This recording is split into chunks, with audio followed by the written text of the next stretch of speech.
हाल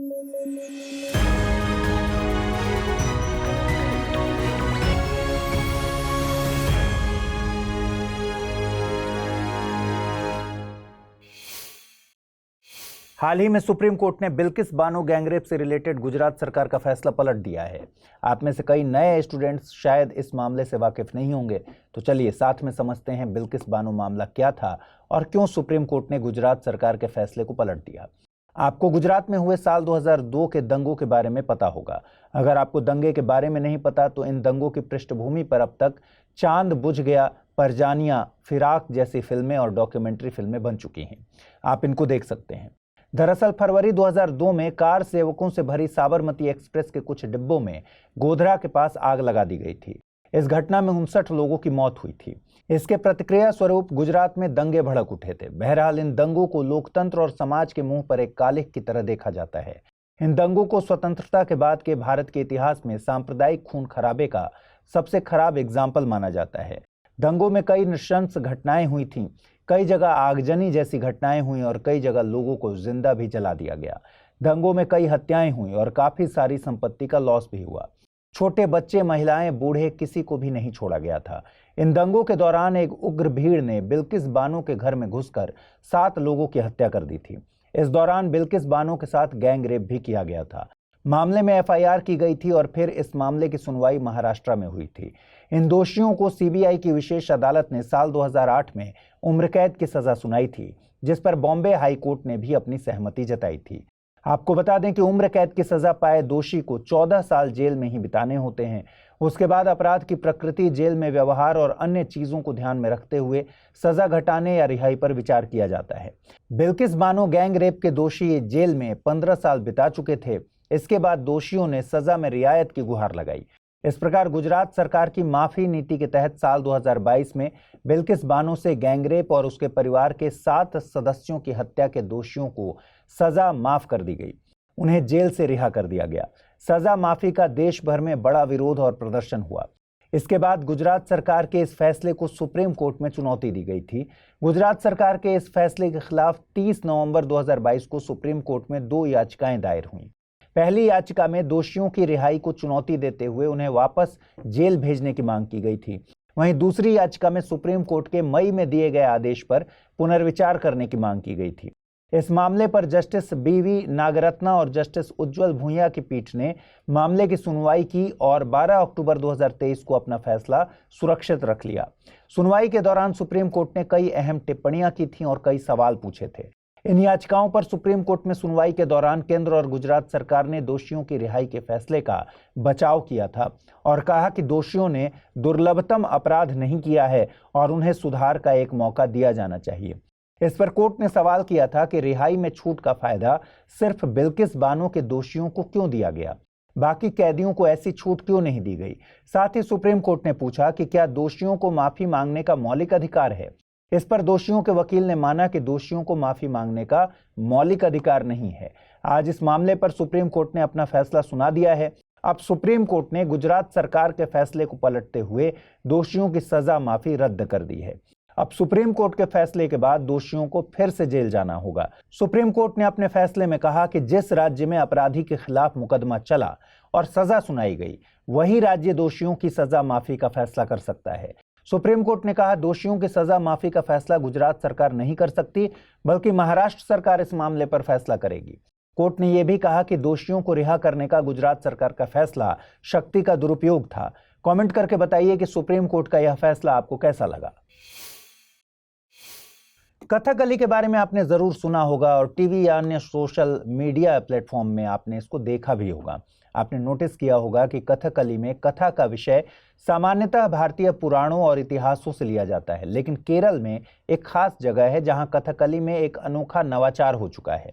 यह नवाचार एक बहुत ही उम्दा उदाहरण है कि कैसे कला और संस्कृति समाज में अलग अलग धर्म और पंथ के लोगों को जोड़ती है, सभी लोगों को एक धागे में बांधती है और लोगों का मनोरंजन करती है। चलिए आपको इस इंटरेस्टिंग स्टोरी के बारे में बताते हैं। हम बात कर रहे हैं देश के पहले कथकली गांव अयरूर की।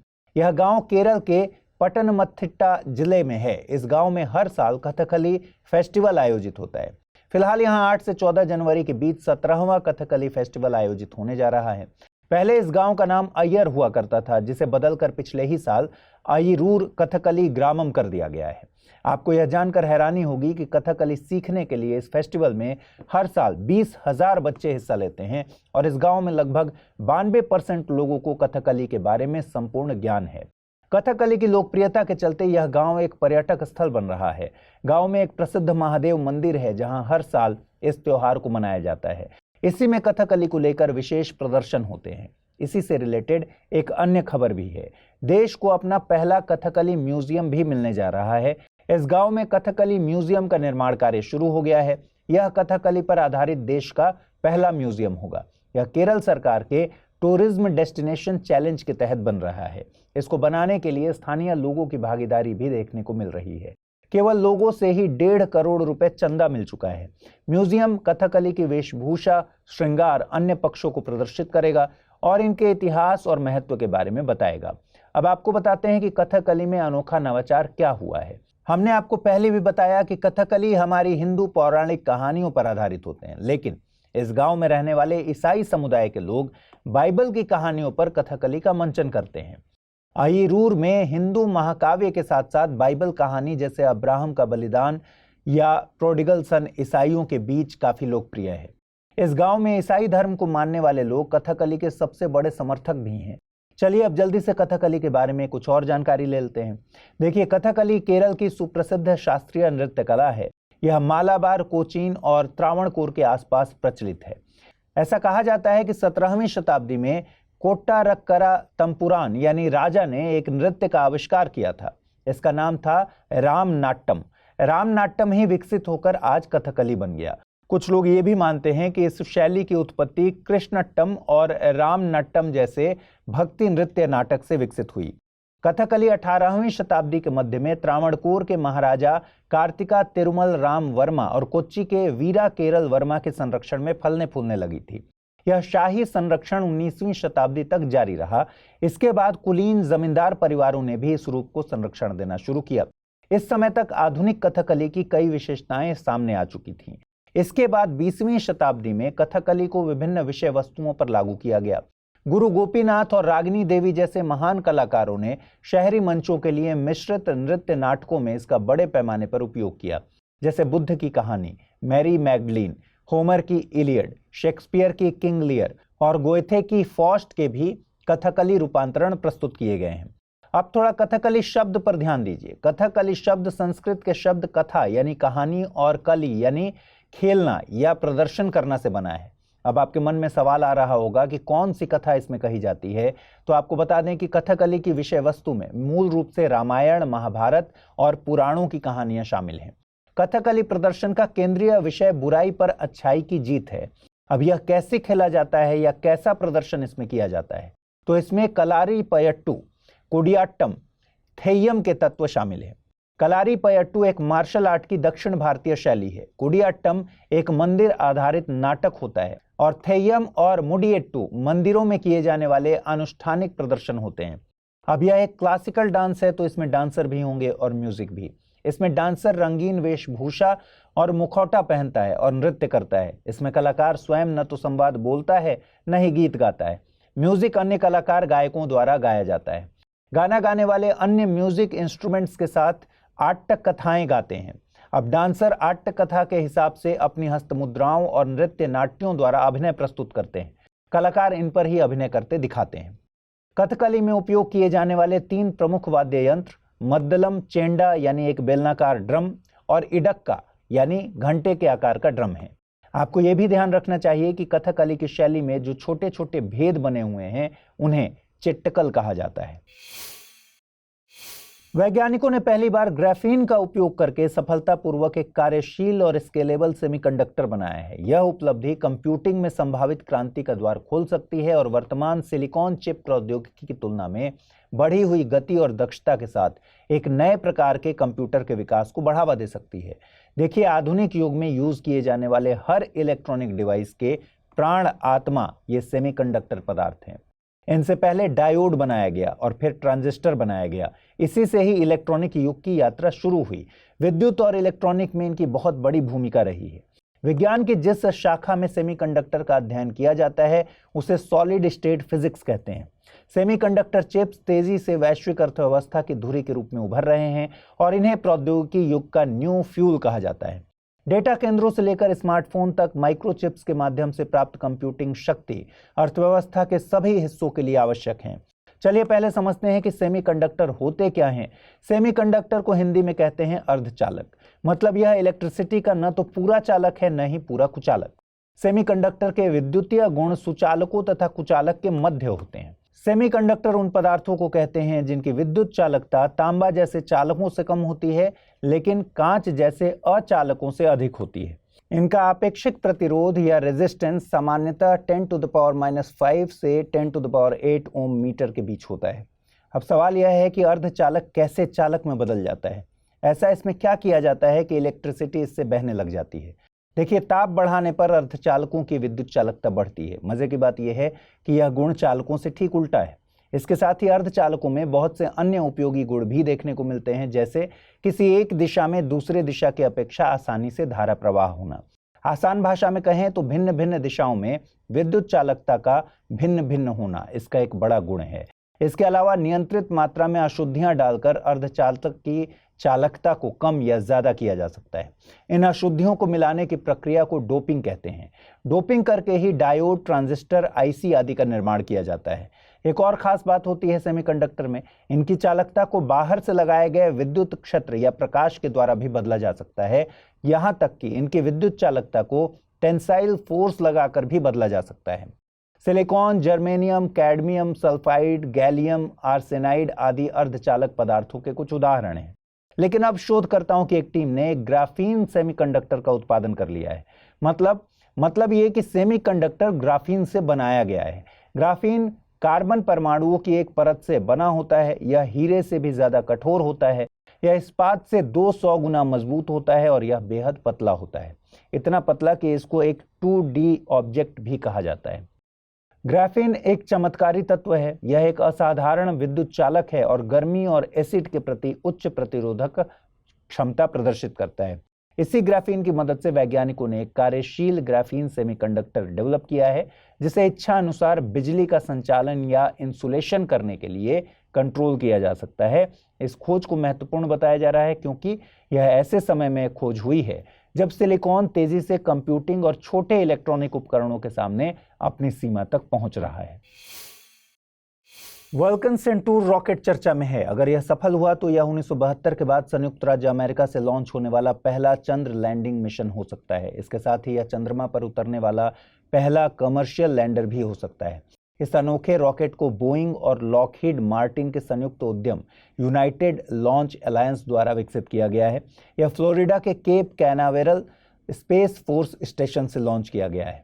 वल्कन सेंटूर रॉकेट में पेरेग्रीन नाम का चंद्र लैंडर है। अगर सब कुछ योजना के मुताबिक रहा तो लैंडर 23 फरवरी को चंद्रमा को छू सकता है।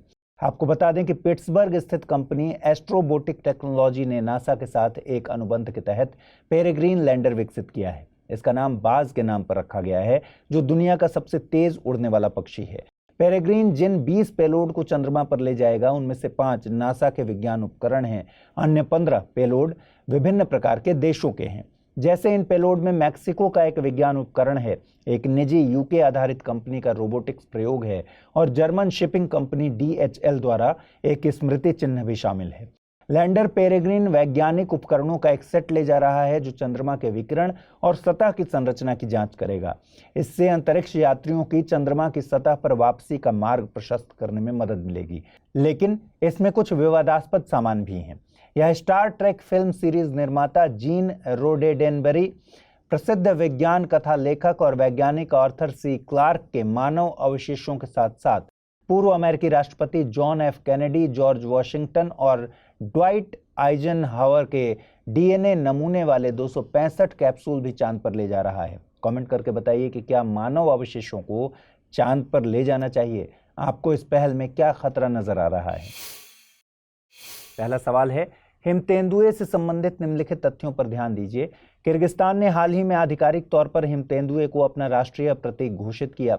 यह भारतीय वन्य जीव संरक्षण अधिनियम 1972 की अनुसूची 1 में शामिल है। सही विकल्प चुनना है। कथन 1 गलत है, कथन 2 गलत है, दोनों कथन सही हैं या फिर दोनों कथन गलत हैं। अगला प्रश्न है, सेमीकंडक्टर के गुणों से संबंधित गलत कथन को चुनिए।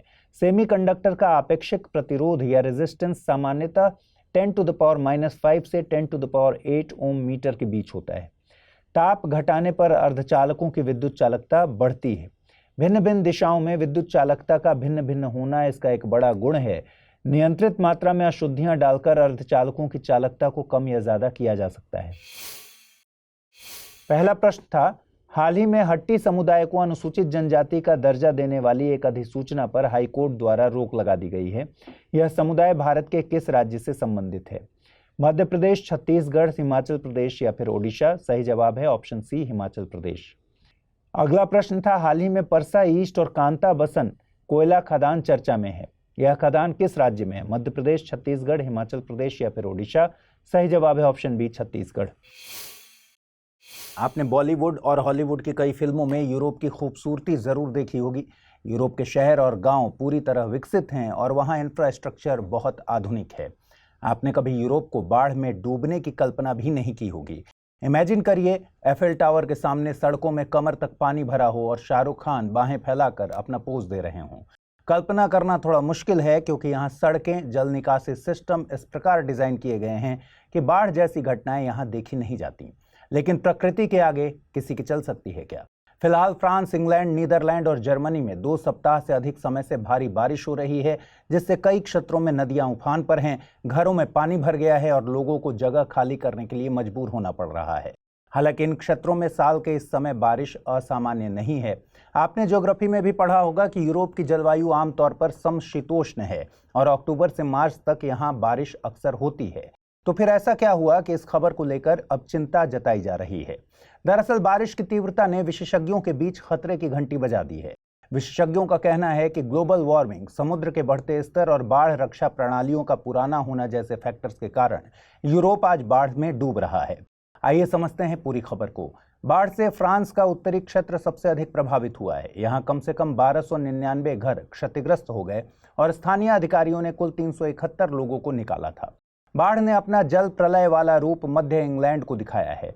यहाँ ट्रेंट नदी उफान पर है। लंदन में भूस्खलन और बाढ़ के पानी ने ट्रेन यात्रा को बाधित कर दिया और शहर के पूर्वी हिस्से में पानी बढ़ने के कारण लगभग 50 लोगों को निकालना पड़ा। आपको बता दें, देश के बड़े इलाकों में तूफान हेन्क से हुई तबाही के कुछ ही दिन बाद यह बाढ़ आई है। इस बीच जर्मनी में सरकार को कई क्षेत्रों में बाढ़ के कारण आपात स्थिति की घोषणा करनी पड़ी है। चलिए अब समझते हैं कि ऐसा क्यों हो रहा है। यहाँ 3 फैक्टर्स काम कर रहे हैं। पहला है बढ़ता वैश्विक तापमान, दूसरा समुद्र के स्तर में वृद्धि और तीसरा पुरानी बाढ़ सुरक्षा प्रणालियां। चलिए एक एक करके तीनों पर बात कर लेते हैं। आपको पता ही है कि जैसे जैसे पृथ्वी गर्म होगी, वर्षा की मात्रा बढ़ती जाएगी। उच्च तापमान के साथ भूमि, महासागरों और अन्य वाटर बॉडीज से अधिक वाष्पीकरण होता है, जिसका अर्थ है कि गर्म वातावरण अधिक नमी धारण कर सकता है। एक्सपर्ट्स का कहना है कि औसत तापमान में प्रत्येक 1 डिग्री सेल्सियस की वृद्धि के लिए वातावरण लगभग 7% अधिक नमी धारण कर सकता है। यह तूफानों को और अधिक खतरनाक बना देता है क्योंकि इससे वर्षा की तीव्रता, अवधि और आवृत्ति में वृद्धि होती है, जो अंततः गंभीर बाढ़ का कारण बन सकती है। एल नीनो ने भी आंशिक रूप से महासागरों के तापमान को बढ़ाने में योगदान दिया, जिससे अधिक वाष्पीकरण हुआ और अंततः अधिक बारिश हुई। दूसरा फैक्टर है समुद्र के स्तर में वृद्धि। इसके कारण नदियां अक्सर अपने किनारों को तोड़कर निकटवर्ती क्षेत्रों में बाढ़ ला देती हैं।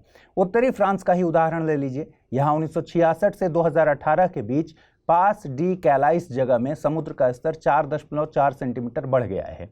यहाँ इसी कारण से बाढ़ ने परेशान कर दिया है। तीसरा फैक्टर है पुरानी बाढ़ सुरक्षा प्रणालियां। पुरानी बाढ़ सुरक्षा प्रणालियों ने यहाँ की स्थिति को और खराब कर दिया। इसके अलावा फ्रांस और इंग्लैंड दोनों में लोगों ने बाढ़ के मैदानों पर सड़कों और इमारतों जैसे बुनियादी ढांचे का निर्माण किया है। ऐसा ही कुछ आपने भारत में भी देखा है। जब बाढ़ के मैदानों पर इंफ्रास्ट्रक्चर खड़ा होगा तो पानी के निकलने का प्राकृतिक मार्ग प्रतिबंधित होगा और पानी सड़कों और घरों में घुसेगा। एक सवाल और है कि आगे क्या हो सकता है। ये तय बात है कि हालात और खराब होने वाले हैं। कई अध्ययनों से पता चला है कि जैसे जैसे ग्रह गर्म होगा, तूफान और अधिक तीव्र होंगे, जिससे भारी वर्षा होगी। बाढ़ जैसी चरम मौसमी घटनाओं की आवृत्ति भी बढ़ने की उम्मीद है।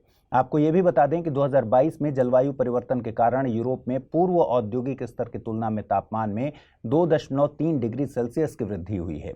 केवल इतना ही नहीं, यूरोप दुनिया का सबसे तेजी से गर्म होने वाला महाद्वीप है। मानव जनित गतिविधि के कारण यूरोप की जलवायु गर्म हो रही है। भविष्य में लगातार ह्यूमन इंड्यूस्ड जलवायु वार्मिंग के कारण चरम मौसमी स्थितियों में वृद्धि की संभावना है, जिससे अधिक गंभीर बाढ़ आएगी और लोगों, संपत्ति, पारिस्थितिकी तंत्र और सार्वजनिक सेवाओं पर प्रभाव पड़ेगा। इसलिए बाढ़ से निपटने के लिए बाढ़ सुरक्षा पूर्व चेतावनी प्रणाली उपायों में सुधार की तत्काल आवश्यकता है। एक फैक्ट ये भी है कि यूरोपीय देश वैश्विक ग्रीन हाउस गैस उत्सर्जन में प्रमुख योगदान करता है। हालांकि यूरोपीय संघ और कई देशों की सरकारों ने 21वीं सदी में जलवायु परिवर्तन शमन और ऊर्जा परिवर्तन को लागू करने की योजना का ड्राफ्ट तैयार किया है। यूरोपीय ग्रीन डील इनमें से ही एक योजना है। भारत के पूर्वी तट पर बसा है एक खास राज्य, नाम है ओडिशा। यह अपने उत्कृष्ट मंदिरों के लिए विख्यात है। यहाँ की जनसंख्या लगभग 42 मिलियन है, जिसका 40% हिस्सा अनुसूचित जाति और अनुसूचित जनजाति का है। महाभारत और रामायण जैसे प्राचीन ग्रंथों में भी ओडिशा का उल्लेख मिलता है। यहाँ की कला और संस्कृति अपने आप में बेहद खास है। हम आज के सेगमेंट में ओडिशा के उन विशिष्ट 7 उत्पादों की बात करेंगे जिनको जीआई टैग प्राप्त हुआ है। हम बात करेंगे ओडिशा की लाल बुनकर चींटियों से बनी सिमलीपाल काई चटनी से लेकर कढ़ाईदार कपड़ा गंडा शॉल की। आपको बढ़ने से पहले बता दें कि वस्तुओं के जीआई टैग किसी उत्पाद की उत्पत्ति के स्थान को दर्शाते हैं। ऐसे टैग इसलिए दिए जाते हैं क्योंकि ये किसी विशिष्ट भौगोलिक इलाके, क्षेत्र या देश में इसकी उत्पत्ति, इसकी गुणवत्ता और इसकी विशिष्टता की गारंटी देते हैं। भारत में उद्योग और आंतरिक व्यापार संवर्धन विभाग, वाणिज्य और उद्योग मंत्रालय वस्तुओं या उत्पादों को जीआई टैग देता है। यह भी ध्यान दीजिए कि जीआई टैग किसी क्षेत्र को दिया जाता है, किसी व्यापारी को नहीं। एक बार जब किसी उत्पाद को टैग मिल जाता है तो उत्पाद का कारोबार करने वाले व्यापारी उसे जीआई लोगो के साथ बेचने के लिए आवेदन कर सकते हैं। अधिकृत व्यापारियों में से प्रत्येक को एक यूनिक जीआई नंबर दिया जाता है। यदि कोई अनधिकृत व्यापारी उस नाम के तहत उत्पाद बेचने की कोशिश करता है तो उन पर सामान के भौगोलिक संकेत पंजीकरण और संरक्षण अधिनियम 1999 के तहत मुकदमा चलाया जा सकता है। जीआई टैग प्रामाणिक उत्पादों का एक प्रकार का मार्कर है। जीआई टैग उत्पादों की नकल और अनधिकृत व्यापारियों की बिक्री को रोककर स्थानीय उत्पादकों और कारीगरों के हितों की रक्षा करने में भी मदद करता है। उपभोक्ता टैग के माध्यम से जान सकते हैं कि कौन सा सामान प्रामाणिक है। चलिए अब जल्दी से ओडिशा के उन विशिष्ट 7 उत्पादों की बात करते हैं। पहला उत्पाद है कपड़गंडा शॉल। यह ओडिशा के रायगढ़ा और कालाहांडी जिलों में नियमगिरी पहाड़ियों में खास तौर पर कमजोर आदिवासी समूह यानी पीवीटीजी डोंगरिया कोंद जनजाति की महिलाओं द्वारा बुना और कढ़ाई किया जाता है। यह शॉल डोंगरिया कोंद की समृद्ध आदिवासी विरासत को दर्शाता है। शॉल में एक मटमैले सफेद मोटे कपड़े पर लाल, पीले और हरे रंग के धागों से कढ़ाई की जाती है। इसमें प्रत्येक रंग का अपना महत्व है। हरा रंग पहाड़ों और पहाड़ियों का प्रतीक है और पीला शांति और खुशी का प्रतीक है। लाल रक्त का प्रतीक है। शॉल में ज्यादातर रेखाएं और त्रिकोण बनाए जाते हैं जो समुदाय के लिए पहाड़ों के महत्व को दर्शाते हैं। शॉल को पुरुष और महिलाएं दोनों पहनते हैं और डोंगरिया इसे अपने परिवार के सदस्यों को प्यार और स्नेह के प्रतीक के रूप में उपहार में देते हैं। दूसरा उत्पाद है लांजिया सौरा पेंटिंग। इनको सबसे पुरानी जनजातीय कला रूपों में से एक माना जाता है। इस पेंटिंग को एडिटल के नाम से भी जाना जाता है। यह कला लौंजिया सौरा समुदाय से संबंधित है जो एक पीवीटीजी है जो मुख्य रूप से रायगढ़ जिले में रहता है।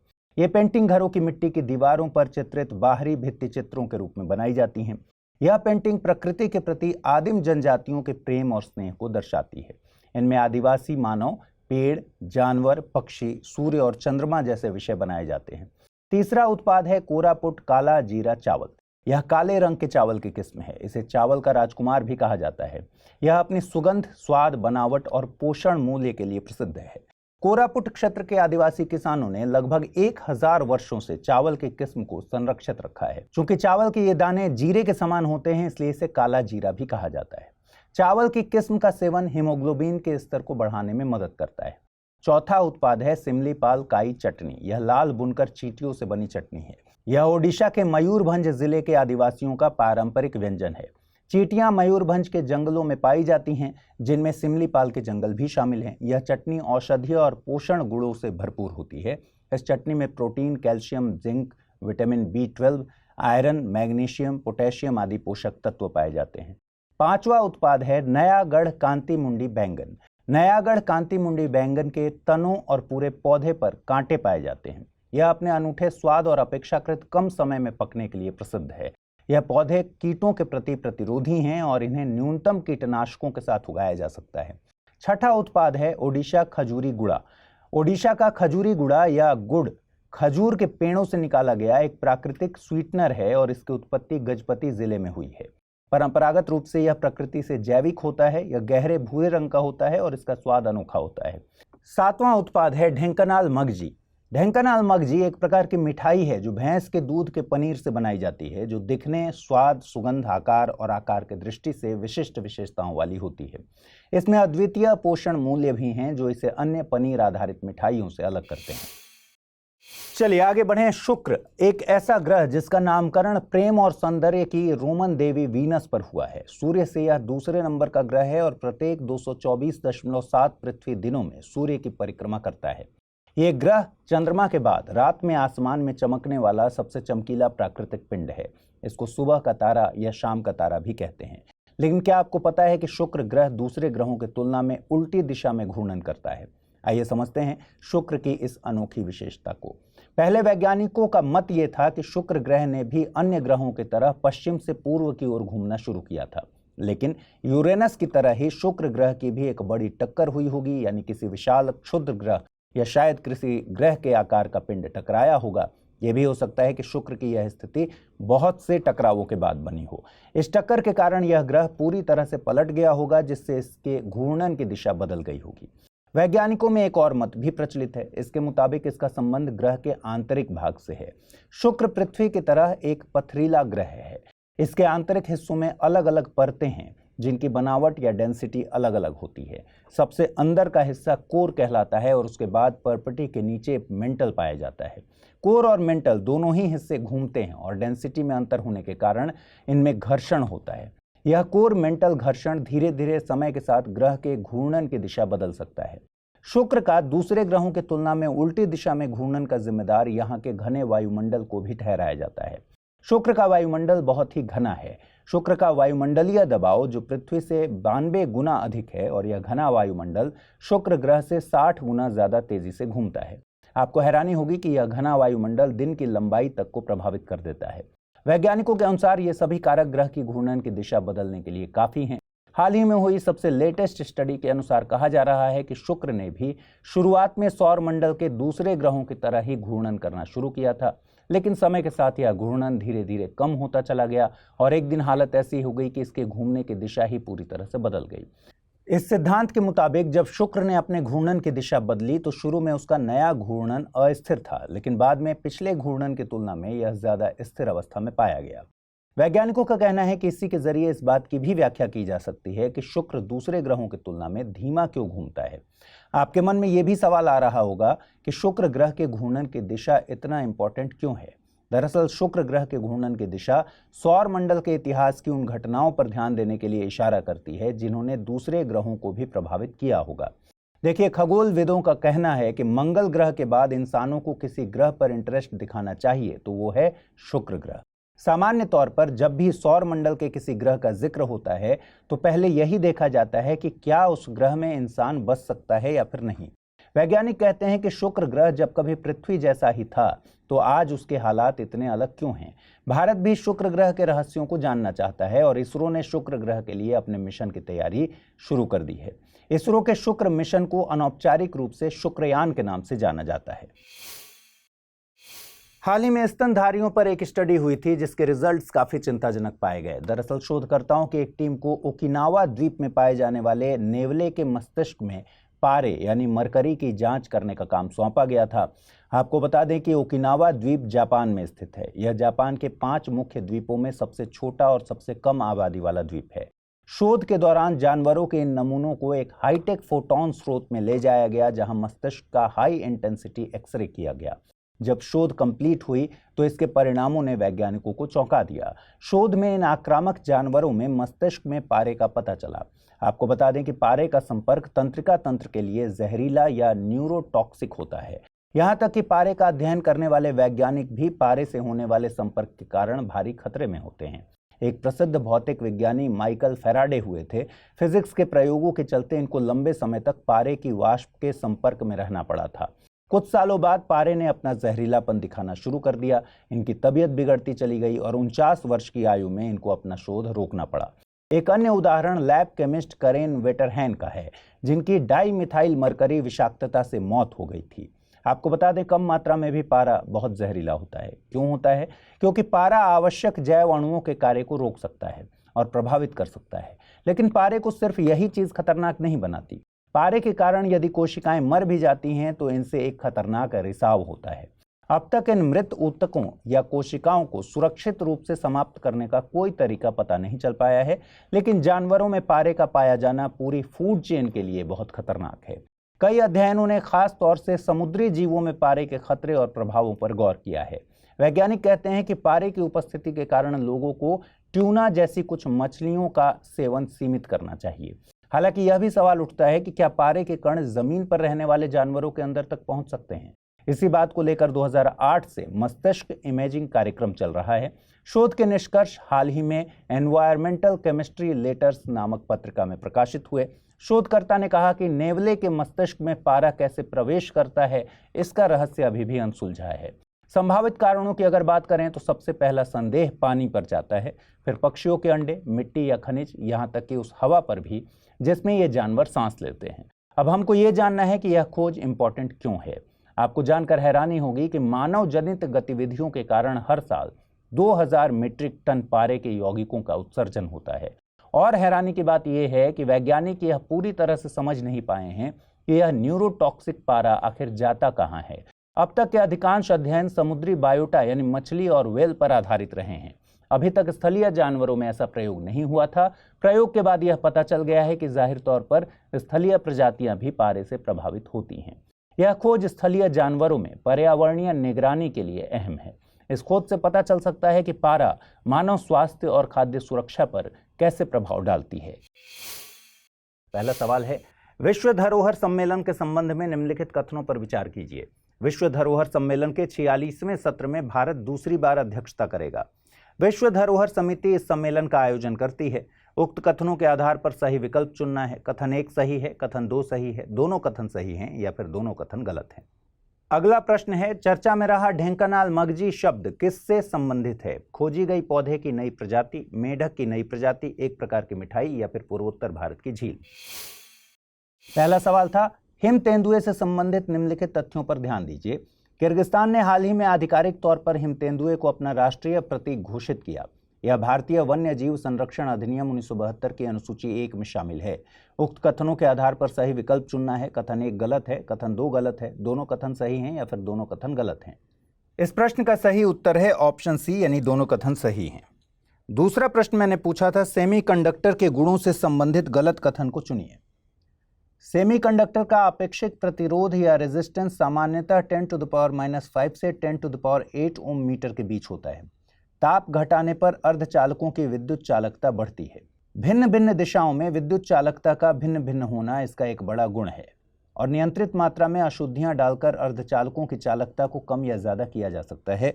इस प्रश्न का सही उत्तर है ऑप्शन बी, ताप घटाने पर अर्धचालकों की विद्युत चालकता बढ़ती है। लड़े कोई और भुगते कोई। दुनिया में विकास बनाम पर्यावरण की लड़ाई हमेशा से चलती आ रही है और इस लड़ाई में पिस्ता हमेशा कोई तीसरा ही है। अमेरिका में तो विकास के चलते रेड इंडियन जनजाति का नामो निशान तक मिट चुका है। टिहरी हो, नर्मदा हो, चाहे हाल ही में चर्चा में आया हसदेव जंगल। विकास का दर्द क्या होता है, यहाँ के स्थानीय लोगों से बेहतर इस दर्द को कोई और नहीं समझ सकता। विकास के दर्द से दुखी एक और वर्ग हाल ही में चर्चा में आया है और ये समुदाय है पौंग बांध परियोजना से विस्थापित हुए लोग।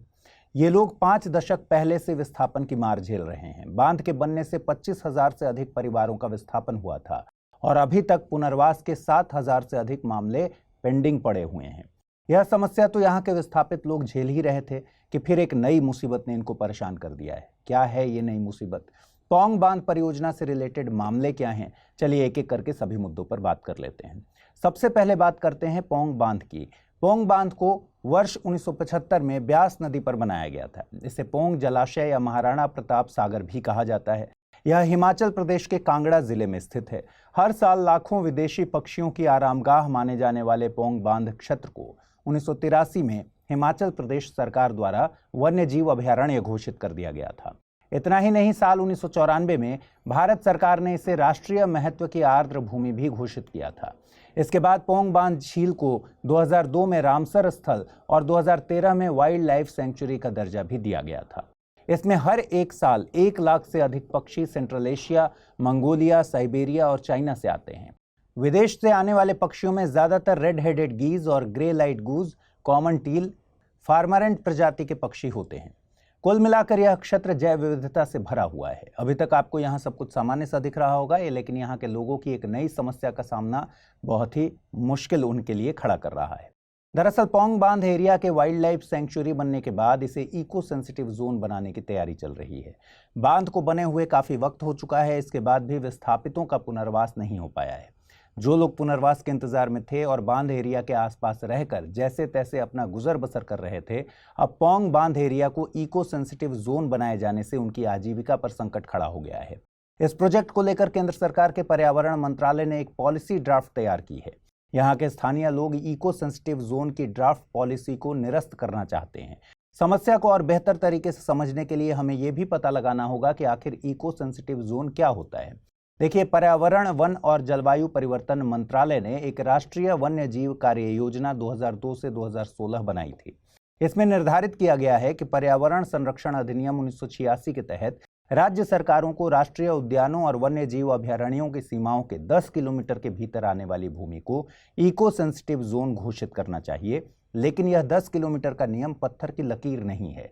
अलग अलग क्षेत्र के हिसाब से यह नियम आगे पीछे हो सकता है, यानी इसके क्रियान्वयन की सीमा अलग अलग हो सकती है। इसके साथ ही अगर कोई एरिया 10 किलोमीटर से बाहर भी आता हो लेकिन इको सिस्टम के रूप में महत्वपूर्ण हो, तो ऐसी सिचुएशन में केंद्र सरकार द्वारा ऐसे एरिया को ESZ के रूप में नोटिफाई किया जा सकता है। अब इको सेंसिटिव जोन के अपने कुछ नियम कायदे हैं, जैसे वाणिज्यिक खनन, आरा मिलें, प्रदूषण फैलाने वाले उद्योग, प्रमुख जल विद्युत परियोजनाओं की स्थापना, लकड़ी का व्यावसायिक उपयोग यहाँ बिल्कुल मना होता है। इन एक्टिविटीज के लिए नो मीन्स नो वाला नियम चलता है। हालांकि पेड़ों की कटाई, होटलों और रिजॉर्ट्स की स्थापना, प्राकृतिक जल का व्यावसायिक उपयोग, बिजली के तारों का निर्माण, सड़कों को चौड़ा करना इत्यादि काम रेगुलेटेड होते हैं। सवाल यह है कि इको सेंसिटिव जोन में किस काम को करने की मनाही नहीं है। आप कृषि या बागबानी कीजिए, वर्षा जल संचयन, जैविक खेती, नवीकरणीय ऊर्जा स्रोतों का उपयोग करिए, आपको कोई नहीं रोकेगा। इको सेंसिटिव जोन बनाने का मकसद शहरीकरण और अन्य विकासात्मक गतिविधियों के प्रभाव को कम करना होता है। इसके साथ ही ESZ इन सीटू संरक्षण में मदद करते हैं। इन सीटू संरक्षण यानी लुप्त प्राय प्रजातियों का अपने प्राकृतिक आवास में संरक्षण। अब वापस आते हैं विस्थापितों की समस्या पर। स्थानीय लोगों का आरोप है कि सरकार की ओर से तैयार की गई इस पॉलिसी को बिना लोगों के सुझाव के तैयार किया गया है। स्थानीय लोगों का कहना है कि बांध में केवल 4 माह के लिए पानी भरता है और पानी हटने के बाद लोग अपनी रोजी रोटी के लिए इसमें खेती बाड़ी करते हैं, जिससे उनकी रोजी रोटी चलती है। लेकिन अब जब एक पॉलिसी बनाई जाएगी तो इससे बांध एरिया के आसपास और अधिक पाबंदियां लग जाएंगी। नई पॉलिसी से लाखों लोगों की आजीविका के ऊपर असर पड़ेगा। साथ ही विकास के कार्यों के लिए उन्हें एक लंबी प्रक्रिया से गुजरना पड़ेगा। इससे विकास के कार्यों में भारी देरी होगी। लेकिन यहाँ के स्थानीय समुदाय ने हार नहीं मानी है और ये पोंग बांध विस्थापित इन दिनों एक बार फिर से आंदोलन की तैयारी में लगे हुए हैं। कमेंट करके बताइए कि विकास बनाम पर्यावरण की लड़ाई में कौन सही है और कौन गलत है। हाल ही में एक खबर आई थी कि भारत ने औपचारिक रूप से स्क्वायर किलोमीटर एरे इसका परियोजना में शामिल होने का फैसला ले लिया है। यह परियोजना बेहद खास है। यह परियोजना दुनिया की सबसे बड़ी रेडियो टेलीस्कोप बनाने के लिए एक अंतर्राष्ट्रीय वैज्ञानिक सहयोग है। हालांकि भारत पिछले कई सालों से इस परियोजना में अपना योगदान दे रहा था, लेकिन इस परियोजना में भारत को पूर्ण सदस्य का दर्जा नहीं मिला था। पूर्ण सदस्य का दर्जा मिलने के बाद भारत को अधिक वैज्ञानिक अवसर मिलेंगे। वैसे भारत कई इंटरनेशनल वैज्ञानिक प्रयोग परियोजनाओं का हिस्सा है। आपको बता दें कि भारत इसके पहले अंतर्राष्ट्रीय LIGO यानी laser interferometer gravitational wave observatory network में शामिल हुआ था। LIGO के तहत एक गुरुत्वाकर्षण तरंग डिटेक्टर बनाया जाएगा। इसके साथ ही भारत ITER परियोजना का भी पूर्ण सदस्य है। ITER मतलब अंतर्राष्ट्रीय थर्मो न्यूक्लियर प्रायोगिक रिएक्टर। यह परियोजना परमाणु संलयन प्रतिक्रियाओं से एनर्जी एक्सट्रैक्ट करने के लिए काम कर रही है। दुनिया के सबसे बड़े और सबसे शक्तिशाली पार्टिकल एक्सेलरेटर यानी लार्ज हैड्रोन कोलाइडर में भी भारत की मजबूत भागीदारी है। चलिए फिलहाल बात करते हैं स्क्वायर किलोमीटर एरे की और ये भी जानेंगे कि इस परियोजना में शामिल होने पर भारत को क्या फायदा होगा। देखिए, स्क्वायर किलोमीटर एरे कोई एक बड़ा टेलीस्कोप नहीं है, बल्कि यह हजारों डिश एंटीना का एक कलेक्शन है। इसका नाम ऐसा क्यों है? क्योंकि यह रेडियो तरंगों को इकट्ठा करने के लिए 1 वर्ग किलोमीटर एरिया का उपयोग करेगा। स्क्वायर किलोमीटर एरे करेगा क्या? यह प्रारंभिक ब्रह्मांड के विकास, आकाशगंगाओं के निर्माण और विकास, न्यूट्रॉन स्टार भौतिकी और सौर विज्ञान से संबंधित अध्ययन करेगा। इसको बनाने में लगभग 2.4 बिलियन अमेरिकी डॉलर का खर्च आएगा। एक बात यह भी समझिए कि इस परियोजना में हजारों डिश एंटीना किसी एक जगह पर नहीं लगाए जाएंगे। जैसे 200 एंटीना दक्षिण अफ्रीका में और 1,30,000 से अधिक एंटीना ऑस्ट्रेलिया में लगाए जा चुके हैं। दोनों स्थलों पर निर्माण दिसंबर 2022 में शुरू हुआ था और परियोजना का पहला चरण अगले साल तक पूरा होने की उम्मीद है। एम ये है कि एंटीना को कम आबादी वाले स्थानों पर स्थापित करना है ताकि ये यथासंभव मानवीय गतिविधियों से दूर हों। ऐसा अवांछित स्रोतों से सिग्नल हस्तक्षेप को कम करने के लिए किया गया है।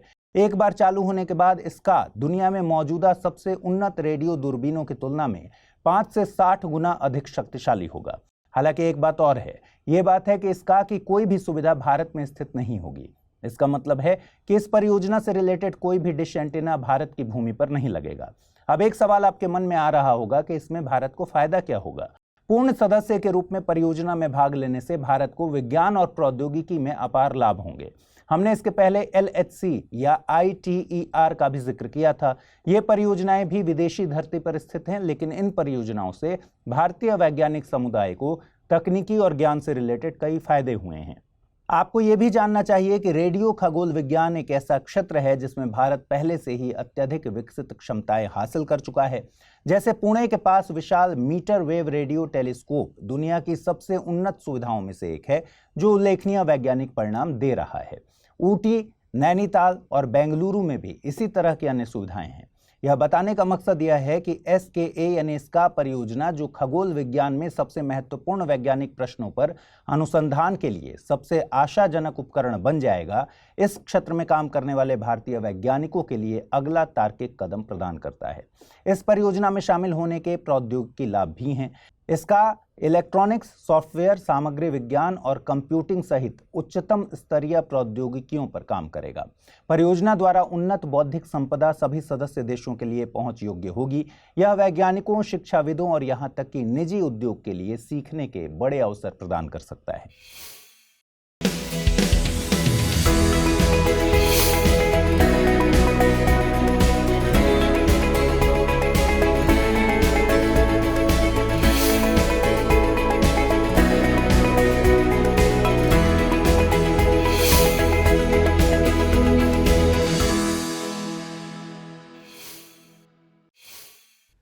इधर हाल ही में सुप्रीम कोर्ट की 7 जजों की बेंच ने अलीगढ़ मुस्लिम यूनिवर्सिटी के अल्पसंख्यक चरित्र से जुड़े मामले की सुनवाई शुरू कर दी है। लेकिन आप ये मत समझिए कि यह विवाद नया है। यह एक ऐसा विवाद है जो लगभग 57 साल पुराना है और इस पर विभिन्न अदालतों द्वारा कई बार फैसला भी सुनाया जा चुका है। आइए समझते हैं मामला क्या है और ये भी जानेंगे कि हमारे संविधान में किसी संस्थान के अल्पसंख्यक चरित्र के बारे में क्या प्रावधान दिए गए हैं। सबसे पहले बात करते हैं AMU यानी अलीगढ़ मुस्लिम यूनिवर्सिटी की। देखिए, भारत में एक बहुत महान मुस्लिम धर्म सुधारक हुए थे। इनका नाम था सर सैयद अहमद खान। इन्होंने 1875 में मोहम्मडन एंग्लो ओरिएंटल कॉलेज की स्थापना की थी। इसकी स्थापना करने का मकसद बिल्कुल साफ था। सर सैयद अहमद खान मुसलमानों में फैले शैक्षणिक पिछड़ेपन को दूर करना चाहते थे और ये भी चाहते थे कि मुसलमान सरकारी सेवाओं के लिए काबिल बन जाएं। MOA ने न केवल पश्चिमी शिक्षा प्रदान की बल्कि इस्लामी धर्मशास्त्र पर भी जोर दिया। इसके साथ ही सर सैयद अहमद खान ने महिला शिक्षा की भी वकालत की। बाद में 1920 में संस्थान को विश्वविद्यालय का दर्जा दिया गया और यहाँ से मोहम्मडन एंग्लो ओरिएंटल कॉलेज बन गया अलीगढ़ मुस्लिम यूनिवर्सिटी। यह कैम्ब्रिज विश्वविद्यालय की तर्ज पर ब्रिटिश राज के समय बनाया गया पहला उच्च शिक्षण संस्थान था। AMU को 1921 में एक अधिनियम के माध्यम से केंद्रीय विश्वविद्यालय का दर्जा भी दिया गया था। AMU से कई बड़े व्यक्तित्वों ने शिक्षा हासिल की है। इनमें भारत के पूर्व राष्ट्रपति भारत रत्न डॉक्टर जाकिर हुसैन और फ्रंटियर गांधी के नाम से मशहूर भारत रत्न खान अब्दुल गफ्फार खान भी शामिल हैं। इसके साथ ही पाकिस्तान के पहले प्रधानमंत्री लियाकत अली खान भी यहीं से पढ़े हुए थे। चलिए अब ये समझते हैं कि किसी शैक्षणिक संस्थान को अगर अल्पसंख्यक कहा जा रहा है तो इसका मतलब क्या है।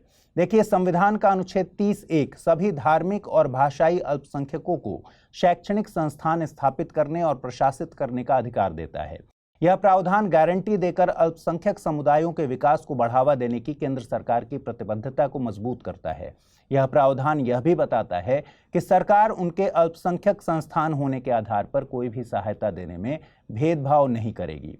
अब जानते हैं कि एएमयू के अल्पसंख्यक चरित्र से रिलेटेड विवाद शुरू कब हुआ और क्यों हुआ। एएमयू की अल्पसंख्यक स्थिति पर कानूनी विवाद 1967 से शुरू होता है, जब भारत के तत्कालीन मुख्य न्यायाधीश के.एन. वांचू के नेतृत्व में सुप्रीम कोर्ट एएमयू में 1951 और 1965 में किए गए बदलावों की समीक्षा कर रहा था।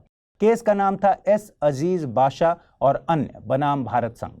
इन बदलावों ने विश्वविद्यालय को चलाने के तरीके को प्रभावित किया। उदाहरण के लिए, मूल रूप से 1920 के अधिनियम में कहा गया था कि भारत का गवर्नर जनरल विश्वविद्यालय का प्रमुख होगा, लेकिन 1951 में इसे बदलकर लॉर्ड रेक्टर के स्थान पर विजिटर कर दिया गया और यह विजिटर भारत का राष्ट्रपति होगा। आपको बता दें कि रेक्टर विश्वविद्यालय का सर्वोच्च अधिकारी होता है और पारंपरिक रूप से संस्थान के प्रोफेसर के बीच से चुना जाता है। वहीं भारत के राष्ट्रपति केंद्रीय विश्वविद्यालयों के विजिटर होते हैं और उन्हें वीसी नियुक्त करने का अधिकार होता है। विश्वविद्यालय अधिनियम में निर्धारित विभिन्न विधियों और प्रावधानों के अनुसार राष्ट्रपति विश्वविद्यालय की कार्यकारी समिति या प्रबंधन या बोर्ड, न्यायालय, चयन समितियों में कुछ सदस्यों को नामांकित कर सकते हैं। बहरहाल वापस आते हैं। 1920 के अधिनियम में एक प्रावधान और था जिसमें कहा गया था कि केवल मुस्लिम ही विश्वविद्यालय न्यायालय का हिस्सा हो सकते हैं। संशोधनों में इस प्रावधान को हटा दिया गया, जिससे गैर मुसलमानों को भी इसमें शामिल होने की अनुमति मिल गई। इसके अतिरिक्त संशोधनों ने विश्वविद्यालय न्यायालय के अधिकार को कम कर दिया और एएमयू की कार्यकारी परिषद की शक्तियों को बढ़ा दिया। इससे क्या हुआ? इससे हुआ ये कि न्यायालय एक ऐसा सिस्टम बन गया जो कि सिर्फ विजिटर द्वारा नियुक्त हो सकता है। एएमयू की संरचना में इन बदलावों के कारण ही मामला सुप्रीम कोर्ट पहुंचा। याचिकाकर्ताओं ने क्या तर्क दिया? याचिकाकर्ताओं का कहना था कि मुसलमानों ने एएमयू की स्थापना की, इसलिए उन्हें इसका प्रबंधन करने का अधिकार था। लेकिन सुप्रीम कोर्ट ने 1967 में कहा कि एएमयू की स्थापना न तो मुस्लिम अल्पसंख्यक द्वारा की गई थी और न ही मुस्लिम अल्पसंख्यकों द्वारा इसका संचालन किया गया था। सुप्रीम कोर्ट के फैसले के बाद देश भर में मुस्लिमों ने विरोध प्रदर्शन शुरू किए। इसके बाद अधिकारियों ने 1981 में एएमयू एक्ट में एक संशोधन पेश किया, जिसमें स्पष्ट रूप से बताया गया कि एएमयू अल्पसंख्यक संस्थान है।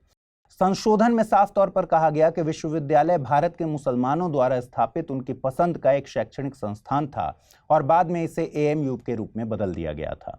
इसके कई सालों बाद 2005 में एएमयू ने एक आरक्षण नीति लागू की, जिसमें मुस्लिम उम्मीदवारों के लिए स्नातकोत्तर चिकित्सा पाठ्यक्रमों में 50% सीटें आरक्षित की गई। इसे इलाहाबाद उच्च न्यायालय में चुनौती दी गई, जिसने उसी वर्ष आरक्षण को पलट दिया और 1981 अधिनियम को रद्द कर दिया। अदालत ने तर्क दिया कि एएमयू विशेष आरक्षण नहीं दे सकता, क्योंकि एस अजीज बाशा मामले में सुप्रीम कोर्ट के फैसले के अनुसार यह अल्पसंख्यक संस्थान नहीं था। बाद में इस फैसले को भी चुनौती दी गई, लेकिन एएमयू का मामला अभी तक सुलझाया नहीं गया है। कमेंट करके इस मामले में अपनी राय बताइए।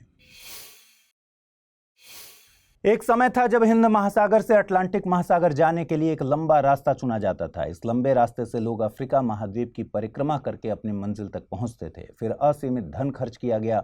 असीमित मानव श्रम और उन्नत इंजीनियरिंग का उपयोग करके बड़ी मशक्कत से स्वेज नहर बनाई गई। स्वेज नहर को एक इंजीनियरिंग मार्वल कहा जाता है। स्वेज नहर का उपयोग करके धन और समय दोनों बचाया जा रहा था, लेकिन पिछले साल नवंबर से एक उपद्रवी समूह द्वारा फैलाए जा रहे उपद्रव से स्वेज नहर का उपयोग न करने की बात हो रही है। दुनिया भर की शिपिंग कंपनियां फिर से अफ्रीकी महाद्वीप के चारों ओर घूमकर केप ऑफ गुड होप के आसपास से लंबी यात्रा करने को मजबूर हो रही हैं। इसके साथ ही कंपनियों को काफी अधिक बीमा प्रीमियम का भी भुगतान करना पड़ रहा है। आपको पता ही है कि यमन का हौती सशस्त्र समूह लाल सागर में व्यापारी जहाजों पर हमला कर रहा है। यह अफ्रीका और एशिया के बीच पानी का एक संकरा क्षेत्र है जो स्वेज नहर के माध्यम से भूमध्य सागर और यूरोप से जुड़ता है। यह जहाजों के लिए एक महत्वपूर्ण व्यापार गलियारा है।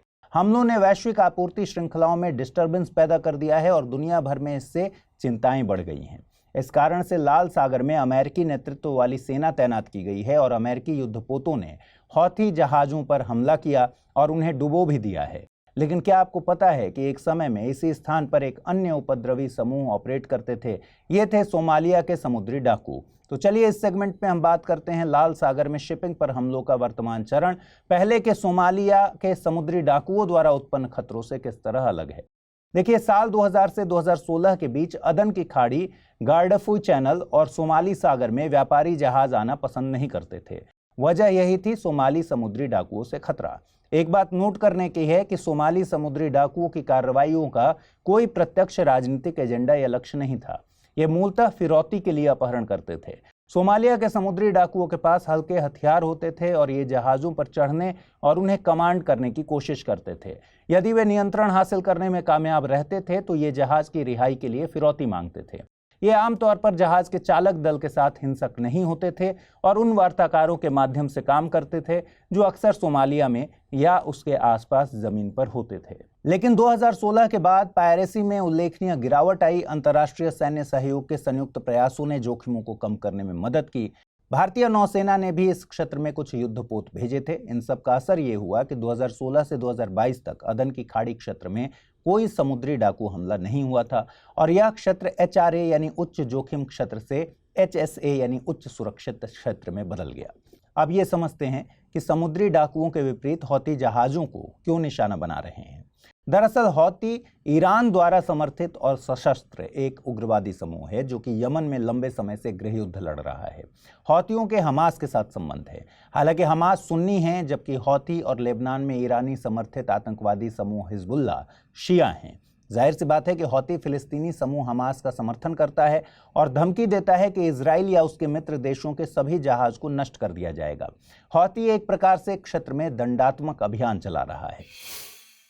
पहला सवाल है, मोहम्मडन एंग्लो ओरिएंटल कॉलेज से संबंधित तथ्यों पर विचार कीजिए। सर सैयद अहमद खान ने 1875 में इसकी स्थापना की थी।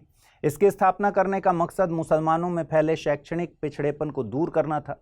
सही विकल्प का चुनाव करना है। केवल एक सही है, केवल दो सही है, एक और दो दोनों सही हैं या फिर एक और दो दोनों गलत हैं। अगला प्रश्न है, पोंग बांध से संबंधित गलत कथन का चुनाव कीजिए। पोंग बांध को वर्ष 1975 में ब्यास नदी पर बनाया गया था। इसे इंदिरा सागर भी कहा जाता है। यह हिमाचल प्रदेश के कांगड़ा जिले में स्थित है। 1994 में भारत सरकार ने इसे राष्ट्रीय महत्व की आर्द्र भूमि भी घोषित किया था। विश्व धरोहर सम्मेलन के संबंध में निम्नलिखित कथनों पर विचार कीजिए। विश्व धरोहर सम्मेलन के 46वें सत्र में भारत दूसरी बार अध्यक्षता करेगा। विश्व धरोहर समिति इस सम्मेलन का आयोजन करती है।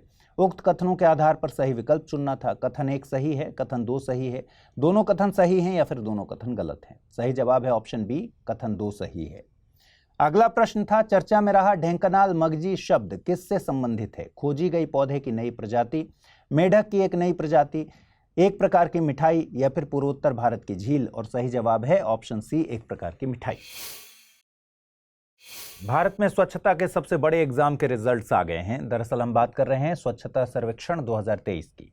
भारत का स्वच्छता सर्वेक्षण दुनिया का सबसे बड़ा शहरी स्वच्छता सर्वेक्षण है। शहरों में स्वच्छता बनाए रखने के लिए 2016 में इसकी शुरुआत की गई थी। हालांकि शुरुआत में सिर्फ 73 प्रमुख शहरों को शामिल किया गया था। 2023 में 4500 से ज्यादा शहरों का मूल्यांकन किया गया है। राष्ट्रपति द्रौपदी मुर्मू ने नई दिल्ली में स्वच्छ सर्वेक्षण 2023 पुरस्कार प्रदान किए। पुरस्कार के विजेताओं की बात करने से पहले समझते हैं कि स्वच्छ सर्वेक्षण 2023 में कितने अंक दिए जाते हैं और क्या पैरामीटर्स होते हैं, मतलब किस आधार पर शहरों को रैंकिंग दी जाती है। देखिए, इस बार सर्वे की थीम वेस्ट टू वेल्थ रखी गई थी। पैरामीटर्स की बात करें तो शहरों का आकलन 46 पैरामीटर्स पर किया गया है। इसमें करीब 12 करोड़ नागरिकों से फीडबैक लेने का लक्ष्य था। इस बार कुल 9500 अंक का सर्वेक्षण हुआ।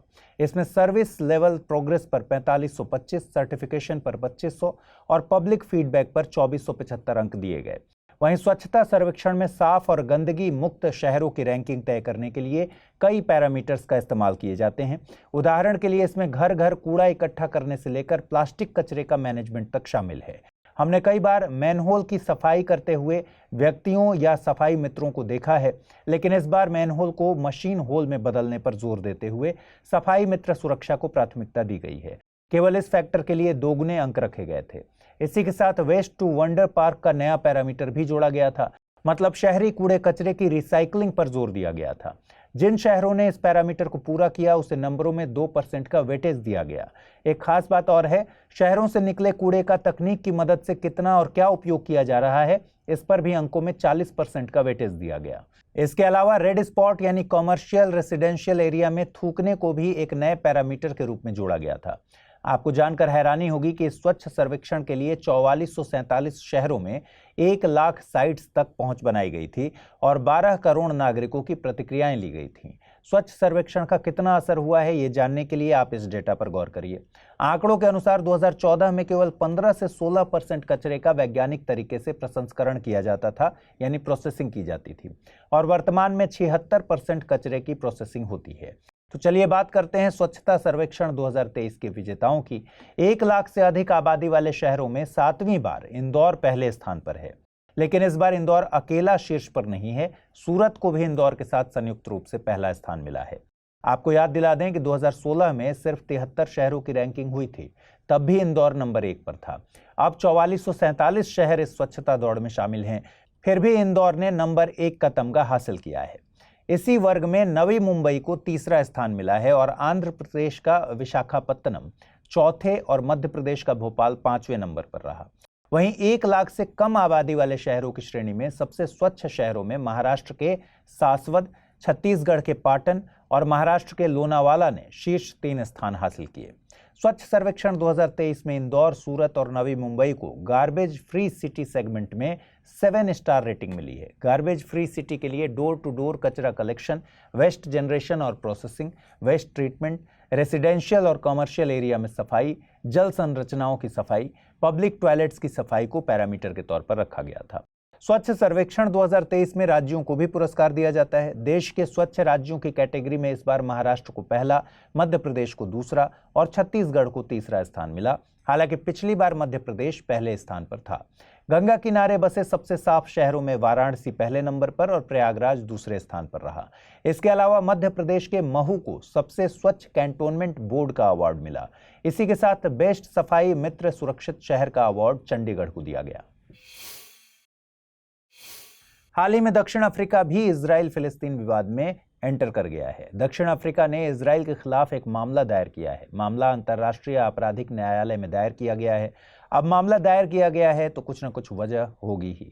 दक्षिण अफ्रीका ने गाजा में फिलिस्तीनियों के संबंध में जेनोसाइड यानी नरसंहार कन्वेंशन के तहत अपने दायित्वों का उल्लंघन करने के लिए मामला दायर किया है। तो आइए समझते हैं पूरा मामला है क्या।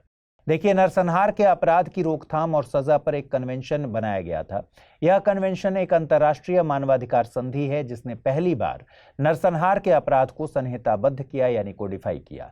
नरसंहार कन्वेंशन 9 दिसंबर 1948 को संयुक्त राष्ट्र महासभा द्वारा अपनाई गई पहली मानवाधिकार संधि थी और यह 12 जनवरी 1951 से प्रभावी है। कन्वेंशन कहता है कि अगर बताए गए 5 कृत्य हो रहे हैं तो इसको नरसंहार माना जाएगा। क्या हैं ये 5 कृत्य? पहला है एक समूह के सदस्यों की हत्या।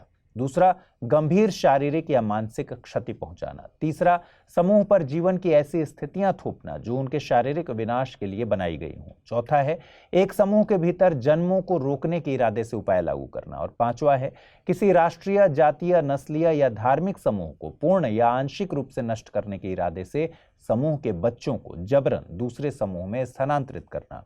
कन्वेंशन के तहत सदस्य देशों का सामूहिक अधिकार और दायित्व है कि वह जेनोसाइड जैसे अपराधों को रिपोर्ट करें और रोकने का काम करें।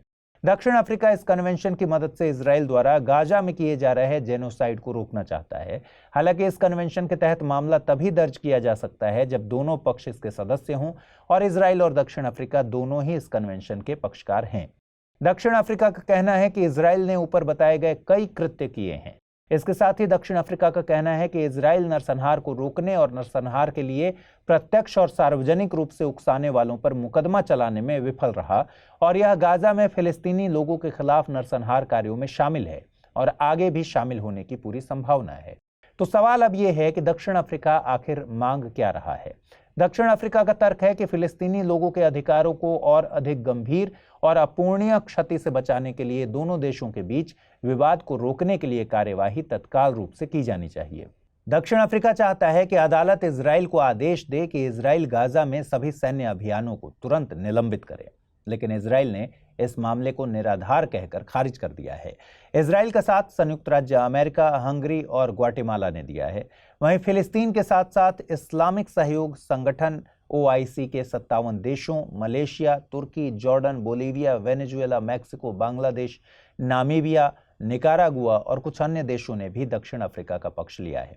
भारत ने अभी तक इस पर कोई बयान जारी नहीं किया है। क्या आपके मन में सवाल आया कि ICJ के सामने क्या ऐसा मामला पहली बार आया है? देखिए, ये पहला मामला नहीं है जिस पर अदालत नरसंहार कन्वेंशन के तहत सुनवाई करेगी। 2022 में यूक्रेन ने रूस के खिलाफ मामला दर्ज किया था और 2019 में गाम्बिया ने रोहिंग्या के संबंध में म्यांमार के खिलाफ मामला दर्ज किया था। म्यांमार का मामला पहली बार था जब किसी राज्य ने दूसरे राज्य के नागरिकों के खिलाफ किए गए नरसंहार कृत्यों को रोकने के लिए अदालत के अधिकार क्षेत्र का इस्तेमाल किया हो।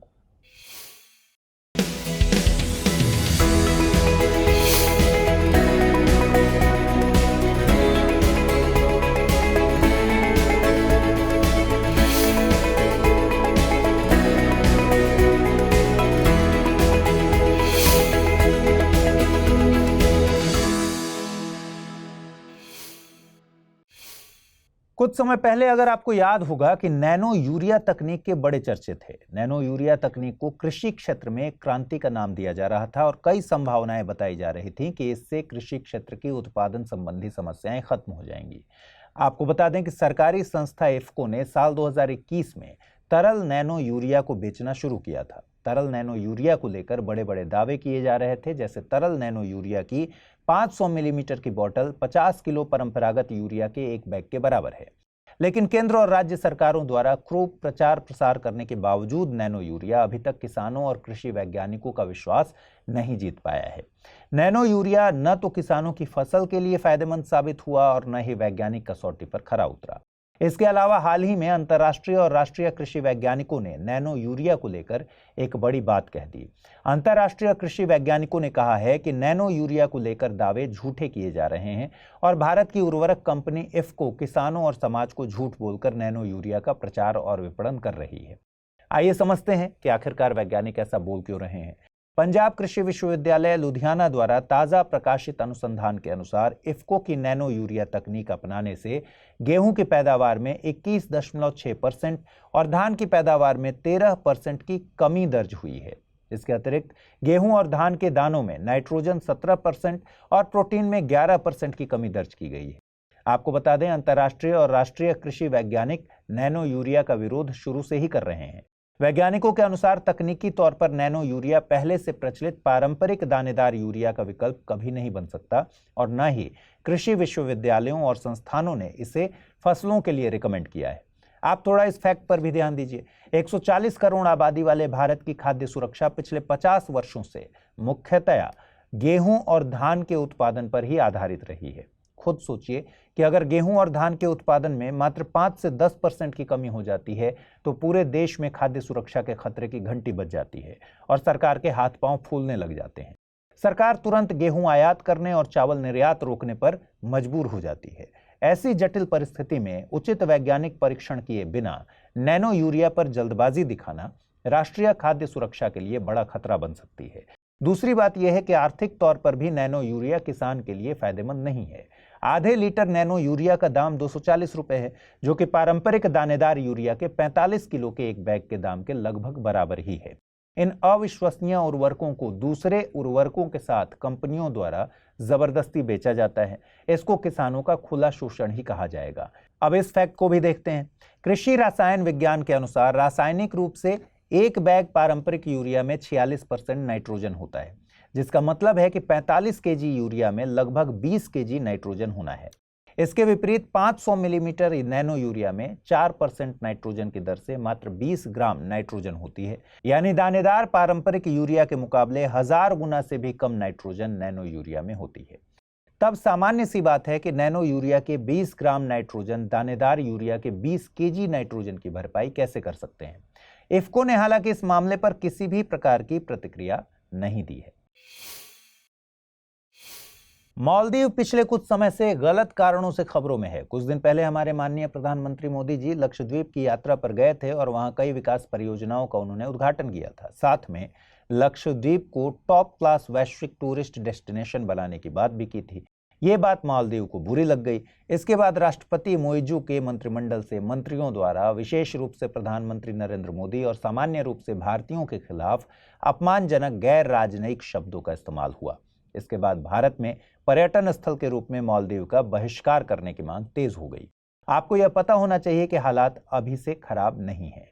इसके पहले भी राष्ट्रपति मोहम्मद मोइजू के नेतृत्व वाली मालदीव सरकार ने भारत से सैन्य कर्मियों को वापस बुलाने के लिए कहा था। इसके बाद राष्ट्रपति की अपनी पहली विदेश यात्राओं में से एक के लिए चीन को चुना गया और फिर मालदीव जल सर्वेक्षण से जुड़े एक महत्वपूर्ण समझौते को रद्द करना चाह रहा है। इस प्रकार दोनों देशों के बीच पिछले लगभग 6 दशकों में कड़ी मेहनत से बनाए गए राजनयिक और राजनीतिक संबंध दांव पर आ गए हैं। तो चलिए इस सेगमेंट में मालदीव और भारत के राजनीतिक संबंध के बारे में समझते हैं। देखिए, 1965 में अंग्रेजों द्वारा मालदीव पर नियंत्रण छोड़ने के बाद भारत ने मालदीव के साथ राजनयिक संबंध स्थापित किए। अब ये समझते हैं कि भारत को मालदीव की आवश्यकता क्यों है। इसके लिए आपको वैश्विक मानचित्र पर एक नजर डालनी पड़ेगी, तभी आपको इस द्वीप की रणनीतिक स्थिति और महत्व का पता चलेगा। मालदीव भारत के मिनिकॉय से बमुश्किल 70 समुद्री मील और भारत के पश्चिमी तट से 300 समुद्री मील की दूरी पर है। इसके साथ ही यह हिंद महासागर में स्थित वाणिज्यिक समुद्री मार्गों के केंद्र पर है। यह स्थिति इसे भारत के लिए महत्वपूर्ण रणनीतिक महत्व प्रदान करती है। मालदीव भारत की समुद्री सुरक्षा के प्रमुख तत्वों में से एक है। यही कारण है कि भारत अपने रक्षा बलों को प्रशिक्षित करके मालदीव की सुरक्षा पर निवेश करता है। अनुमान बताते हैं कि मालदीव का लगभग 70% रक्षा प्रशिक्षण भारत द्वारा ही किया जाता है। भारत ने पिछले 10 वर्षों में 1500 से अधिक मालदीव राष्ट्रीय रक्षा बल कर्मियों को प्रशिक्षित किया है, ट्रेंड किया है। भारतीय नौसेना ने हवाई निगरानी के लिए मालदीव के रक्षा बलों को विमान और हेलीकॉप्टर दिए हैं। भारत हिंद महासागर में होने वाली गतिविधियों पर नजर रखने के लिए मालदीव में एक तटीय रडार प्रणाली भी स्थापित करना चाहता है। अब ये भी समझते हैं कि मालदीव को भारत की आवश्यकता क्यों है। भारत मालदीव को उसकी रोजमर्रा की आवश्यक वस्तुएं प्रदान करता है, जैसे चावल, मसाले, फल, सब्जियां आदि। भारत महत्वपूर्ण और जीवन रक्षक दवाओं की आपूर्ति भी करता है। ऐसा हमने कोविड-19 के समय में भी देखा था। इसके अलावा भारत मालदीव में बुनियादी ढांचे के निर्माण के लिए बुनियादी वस्तुओं की आपूर्ति भी करता है, जैसे सीमेंट, चट्टानी पत्थर इत्यादि। ये भी जानिए कि मालदीव के प्रमुख मल्टी स्पेशलिटी अस्पतालों में से एक 300 बिस्तरों वाला इंदिरा गांधी मेमोरियल अस्पताल भारत द्वारा ही बनाया गया है। भारत मालदीव के लोगों के लिए शिक्षा प्रदाता भी रहा है। चूंकि देश का जनसंख्या आधार छोटा है और द्वीप अलग थलग और फैले हुए हैं, इसलिए यहाँ कोई प्रमुख शैक्षणिक संस्थान नहीं है। इसलिए हर साल मालदीव के छात्र भारतीय उच्च शिक्षण संस्थानों में आते हैं। कुछ भारत के बोर्डिंग स्कूलों में भी आते हैं। सरकार मालदीव के छात्र छात्राओं को भारत में अध्ययन करने के लिए छात्रवृत्ति देती है। इसी के साथ मालदीव अधिकांश वस्तुओं के लिए भारत पर निर्भर है और इसलिए भारत उसके शीर्ष व्यापारिक भागीदारों में से एक है। 2022 में भारत और मालदीव के बीच कुल 50 करोड़ रुपए के व्यापार में से 49 करोड़ रुपए मालदीव को भारत का निर्यात था। भारत 2022 में मालदीव का दूसरा सबसे बड़ा व्यापारिक भागीदार बनकर उभरा। संकट के समय में भी भारत मालदीव के लिए मदद का मुख्य स्तंभ रहा है। जब 2004 में सुनामी आई तो भारत मदद भेजने वाला पहला देश था। फिर 2014 में जब प्रमुख अलवणीकरण संयंत्र के टूटने के कारण माले में अचानक पेयजल संकट पैदा हुआ तो भारत ने रातों रात द्वीपों में पानी पीने का पहुंचाया। कोविड-19 महामारी के दौरान भी भारत ने आवश्यक दवाएं, मास्क, दस्ताने, पीपीई किट और टीके भेजे। भारत मालदीव का सुरक्षा प्रदाता भी है। जब 1988 में तत्कालीन राष्ट्रपति अब्दुल गयूम के खिलाफ तख्तापलट का प्रयास हुआ तो भारत ने लड़ने के लिए सेना भेजी। भारतीय नौसेना और मालदीव की नौसेना संयुक्त रूप से सैन्य अभ्यास करती हैं और द्वीप की सुरक्षा के लिए भारतीय जहाज हमेशा आसपास के क्षेत्र में तैयार रहते हैं। चलिए अब चीन और मालदीव के रिश्तों पर भी नजर डालते हैं। पिछले 15 वर्षों में चीन ने भी मालदीव में अपने तरीके से काम किया है। मालदीव ने 2009 में चीन में अपना दूतावास खोला और चीन ने 2011 में मालदीव में अपना दूतावास खोला। चीन बेल्ट एंड रोड इनिशिएटिव के तहत मालदीव में कई परियोजनाओं में निवेश भी करना चाहता है। भारत मालदीव में चीन के बढ़ते प्रभाव से स्पष्ट रूप से चिंतित है। कुल मिलाकर कहा जा सकता है कि अब भारत और मालदीव दोनों के हित में है कि वे एक दूसरे की चिंताओं को दूर करके दोनों पक्षों के लिए सबसे महत्वपूर्ण बातों पर सहयोग करके मौजूदा तनाव को जल्द से जल्द कम करें। पहला प्रश्न है, हेनले पासपोर्ट इंडेक्स 2024 के अनुसार भारत की रैंकिंग क्या है? 80वां, 81वां, 82वां या फिर 83वां? दूसरा प्रश्न है, नरसंहार कन्वेंशन से संबंधित गलत कथन को चुनें। यह कन्वेंशन एक अंतर्राष्ट्रीय मानवाधिकार संधि है जिसने पहली बार नरसंहार के अपराध को संहिताबद्ध किया था। नरसंहार कन्वेंशन 9 दिसंबर 1948 को संयुक्त राष्ट्र महासभा द्वारा अपनाई गई पहली मानवाधिकार संधि थी। यह संधि 12 जनवरी 1951 से प्रभावी है। इस कन्वेंशन के तहत पहली बार 2019 में नाइजीरिया ने म्यांमार के खिलाफ मामला दर्ज किया था। मोहम्मडन एंग्लो ओरिएंटल कॉलेज से संबंधित तथ्यों पर विचार कीजिए। सर सैयद अहमद खान ने 1875 में इसकी स्थापना की थी। इसकी स्थापना करने का मकसद मुसलमानों में फैले शैक्षणिक पिछड़ेपन को दूर करना था। सही विकल्प चुनना था। केवल एक सही है, केवल दो सही है, एक और दो दोनों सही हैं, या फिर एक और दो दोनों गलत हैं। सही जवाब है दोनों कथन सही हैं, ऑप्शन सी। अगला सवाल था पोंग बांध से संबंधित गलत कथन का चुनाव कीजिए। पोंग बांध को वर्ष 1975 में ब्यास नदी पर बनाया गया था। इसे इंदिरा सागर भी कहा जाता है। यह हिमाचल प्रदेश के कांगड़ा जिले में स्थित है। 1994 में भारत सरकार ने इसे राष्ट्रीय महत्व की आर्द्र भूमि भी घोषित किया है। सही जवाब है ऑप्शन बी, इसे इंदिरा सागर भी कहा जाता है। यह कथन गलत है। प्रधानमंत्री नरेंद्र मोदी ने महाराष्ट्र के नासिक में रोड शो किया। इसके बाद प्रधानमंत्री ने शहर के पंचवटी क्षेत्र में गोदावरी के तट पर स्थित काला राम मंदिर का दौरा भी किया और प्रधानमंत्री ने संत एकनाथ द्वारा मराठी में लिखी गई भावार्थ रामायण के पाठ में हिस्सा भी लिया। देखिए, प्रधानमंत्री जहां भी जाते हैं वो जगह यूपीएससी वालों को बड़ी अच्छी लगती है। यूपीएससी अक्सर ऐसी जगहों से रिलेटेड क्वेश्चन भी पूछ लेता है। 2019 में मोदी जी ध्यान करने केदारनाथ गुफा में गए थे और आदि शंकराचार्य समाधि स्थल का उद्घाटन किए थे। तो इसी बात पर यूपीएससी ने सवाल पूछ लिया था। खैर, फिलहाल हम बात करेंगे पंचवटी क्षेत्र में गोदावरी के तट पर स्थित काला राम मंदिर की। इस मंदिर में भगवान राम की मूर्ति काले रंग की है। गर्भगृह में राम, सीता और लक्ष्मण की मूर्तियां हैं और मुख्य द्वार पर हनुमान जी की एक काली मूर्ति है। श्री काला राम मंदिर संस्थान की वेबसाइट के अनुसार इस मंदिर का निर्माण 1792 में सरदार रंगा राव ओधेकर के प्रयासों से किया गया था। ऐसा कहा जाता है कि सरदार ओधेकर को एक सपना आया था कि गोदावरी नदी में भगवान राम की एक काले रंग की मूर्ति है। फिर सरदार ओधेकर गोदावरी नदी गए और उन्होंने मूर्तियों को नदी से निकाला और मंदिर का निर्माण किया। श्री कालाराम मंदिर संस्थान के अनुसार जिस स्थान पर मूर्तियां मिली थीं उस जगह का नाम है रामकुंड। ये भी जानिए कि इस मंदिर के मुख्य भाग में 14 सीढ़ियां हैं जो राम के 14 वर्ष के वनवास को दर्शाती हैं। इसके साथ ही इसमें 84 स्तंभ हैं जो 84 लाख प्रजातियों के चक्र को रिप्रेजेंट करते हैं जिन्हें मनुष्य के रूप में जन्म लेने के लिए पूरा करना होता है। बहरहाल इस मंदिर की एक खास बात और है, यह मंदिर बाबा साहेब अंबेडकर के नेतृत्व में हुए एक ऐतिहासिक आंदोलन की जगह भी रह चुका है।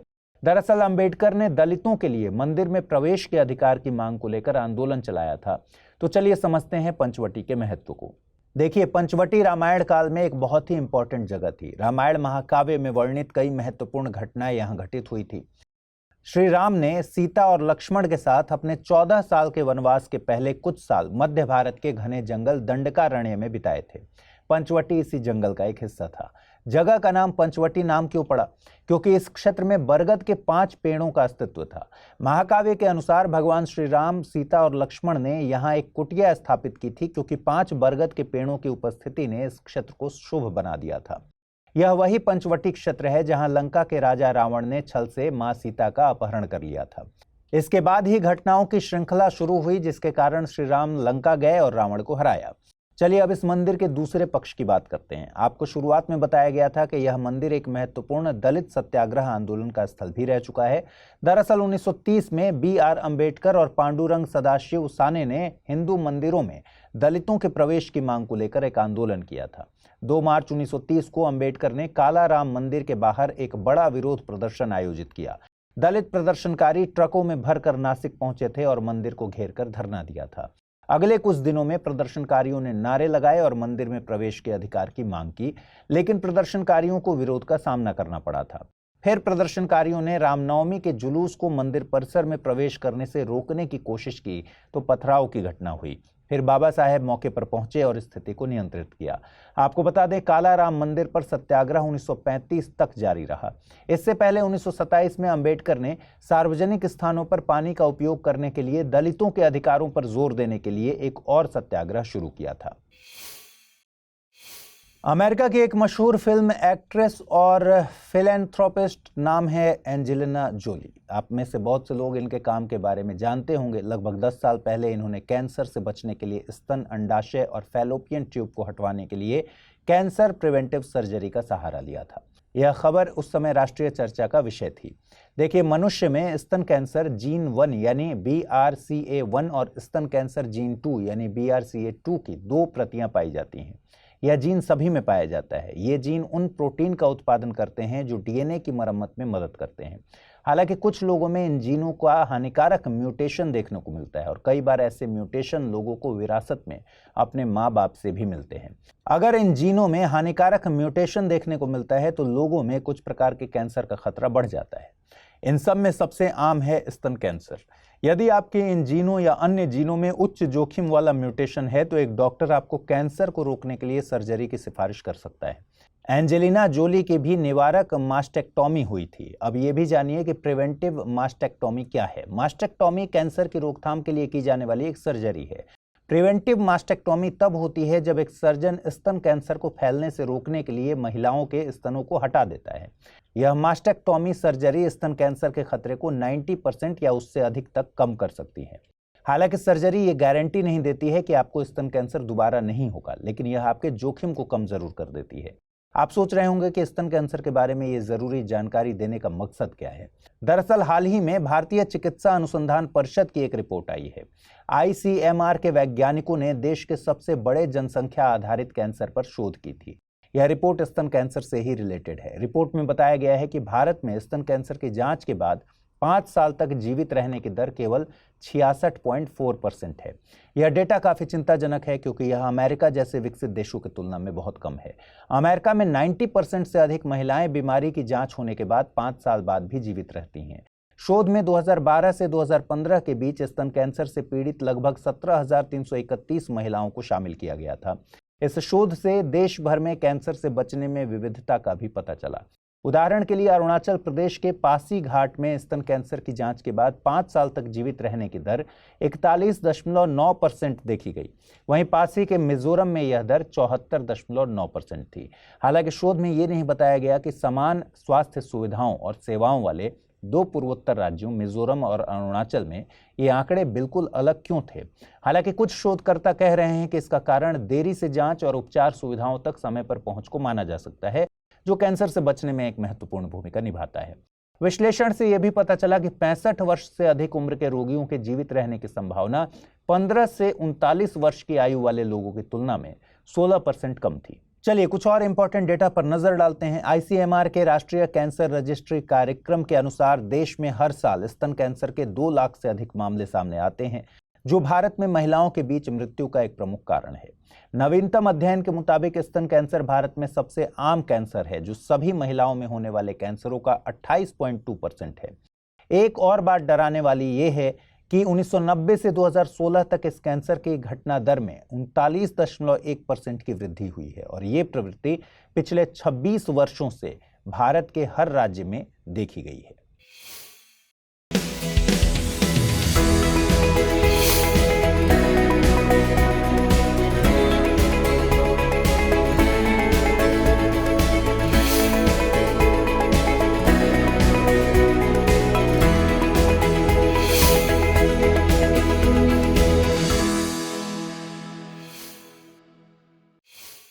अगर व्यापार और वाणिज्य को दुनिया का सबसे बड़ा धर्म कहा जाए तो शायद ये कहना गलत नहीं होगा। हाल ही में भारत और अमेरिका साथ में कई पेचीदा व्यापार मुद्दों को उठाने के लिए तैयार हो गए हैं। दरअसल व्यापार नीति मंच की बैठक आज से शुरू हो रही है। इस बैठक में जो सबसे बड़ा मुद्दा होने वाला है वो है जनरलाइज्ड सिस्टम ऑफ प्रेफरेंसेस यानी GSP। भारत लंबे समय से GSP की बहाली की मांग कर रहा है। आपको बता दें, GSP को पूर्व अमेरिकी राष्ट्रपति डोनाल्ड ट्रंप के कार्यकाल के समय रद्द कर दिया गया था। आइए समझते हैं कि व्यापार नीति मंच की ये बैठक क्यों महत्वपूर्ण है। आपको ये पता होना चाहिए कि अमेरिका भारत का सबसे बड़ा व्यापारिक भागीदार है और एकमात्र बड़ी अर्थव्यवस्था है जहां भारत आयात से अधिक निर्यात करता है। अब हालिया वैश्विक सिचुएशन पर नजर डालते हैं। रूस यूक्रेन युद्ध के कारण भारत का पश्चिम में माल निर्यात धीमा हो रहा है। भारत मुख्य रूप से निर्यात आय के लिए अमेरिकी मांग पर निर्भर है और अमेरिका के नेतृत्व वाले Indo Pacific economic framework for prosperity व्यापार समझौते पर भी भरोसा कर रहा है। भारत के लिए एक बड़ी समस्या चीन भी है। एशिया में व्यापार पर चीन का विशाल प्रभाव है और भारत को चीन का मुकाबला भी करना है। अमेरिका के साथ घनिष्ठ व्यापार संबंधों से भारत को अधिक प्रत्यक्ष विदेशी निवेश यानी FDI आकर्षित करने में मदद मिल सकती है। इसके अलावा यह भी सच है कि भारत का अमेरिका के साथ कोई मुक्त व्यापार समझौता नहीं है। इस सिचुएशन में व्यापार नीति मंच एक ऐसा प्लेटफॉर्म बन जाता है जहां व्यापार से रिलेटेड प्रॉब्लम्स को सॉल्व किया जा सकता है और निर्यात वृद्धि को आगे बढ़ाने के लिए कुछ समझौते हो सकते हैं। बैठक की इंपॉर्टेंस तो हमने समझ ली। अब ये जानते हैं कि जीएसपी को फिर से लागू करना भारतीय निर्यातकों की प्रमुख मांग क्यों है। सबसे पहले समझिए कि जीएसपी आखिर क्या है। देखिए, जनरलाइज्ड सिस्टम ऑफ प्रेफरेंसेस की स्थापना अमेरिका के 1974 के व्यापार अधिनियम द्वारा 1 जनवरी 1976 को हुई थी। तो क्या किया जाता है जीएसपी के तहत, समझिए इस बात को। जीएसपी एक अमेरिकी व्यापार कार्यक्रम है जिसके तहत अमेरिका में विकासशील देशों के उत्पादों को ड्यूटी फ्री कर दिया जाता है। दूसरे शब्दों में कह सकते हैं कि अमेरिका के जीएसपी कार्यक्रम में शामिल देशों को व्यापार करने में एक विशेष प्रेफरेंस दी जाती है। जनरलाइज्ड सिस्टम ऑफ प्रेफरेंसेस की इस नीति के तहत 129 विकासशील देशों के लगभग 4800 उत्पादों को अमेरिका में ड्यूटी फ्री किया गया है। हमने आपको अभी बताया था कि भारत ने 2019 में जीएसपी लाभ को खो दिया था। पूर्व अमेरिकी राष्ट्रपति डोनाल्ड ट्रंप ने देखा कि भारत और चीन के साथ अमेरिका का व्यापार अंतर बढ़ते ही जा रहा था। फिर डोनाल्ड ट्रंप ने कड़े व्यापार उपायों की शुरुआत की। ट्रंप का यह व्यापार युद्ध भारत के लिए हानिकारक था। हानिकारक इसलिए क्योंकि भारत 2017 में जीएसपी नीति का सबसे बड़ा लाभार्थी था। अमेरिका ने भारत के लगभग $5.7 बिलियन मूल्य के आयात को ड्यूटी फ्री कर दिया था। किसी भी निर्यातक का सबसे बड़ा सपना होता है कि उसके प्रोडक्ट पर किसी भी प्रकार की कोई ड्यूटी ना लगे। इसीलिए भारत व्यापार नीति मंच की बैठक में जनरलाइज्ड सिस्टम ऑफ प्रेफरेंसेस की नीति की बहाली की उम्मीद कर रहा है।